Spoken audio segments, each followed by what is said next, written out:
Jésus a suivi un chemin inverse de celui de nos premiers parents. Le désir de s'élever qui a conduit à la désobéissance d'Adam était étranger à Jésus.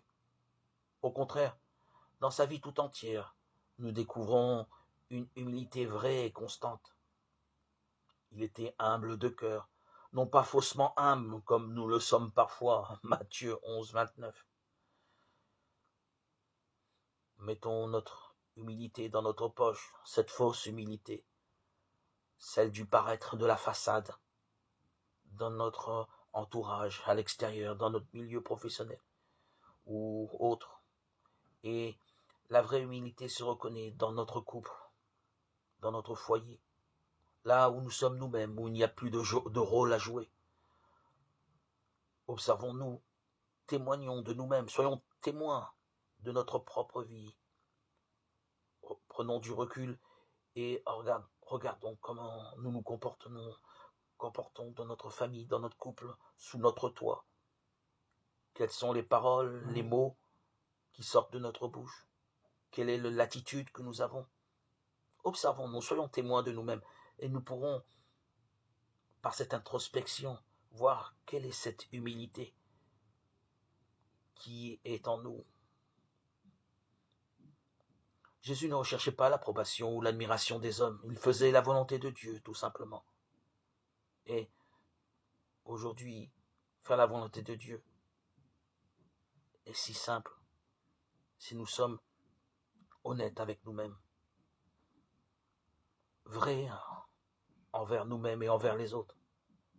Le centre de ses pensées était Dieu, son Père, partout, toujours et en tout.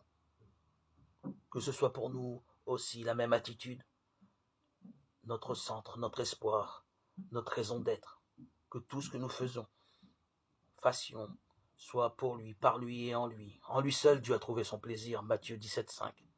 Trouvons notre plaisir en Dieu. C'est pourquoi Dieu l'a ressuscité, l'a élevé très haut, il l'a couronné de gloire et d'honneur, Philippiens 2, 9, Hébreux 2, 9. Pour nous de même, Dieu nous ressuscitera et nous donnera la couronne.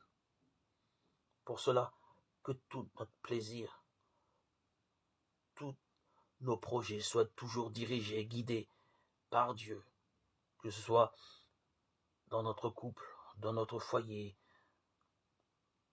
dans notre milieu professionnel. Gardons toujours à l'esprit que seul Dieu guide nos pas et nous donne la réussite et le succès dans nos affaires, dans nos entreprises. Et que le but n'est pas ce monde, mais l'autre. Dieu nous demande de passer par ce monde, il exile notre âme pour pouvoir savoir si on l'a choisi au-dessus de tout et si nos pensées sont toujours dirigées vers lui. C'est ce qui nous donnera la joie d'être couronnés. Nous verrons Dieu et cette obscurité, ce voile disparaîtra. Nous serons en face de la lumière.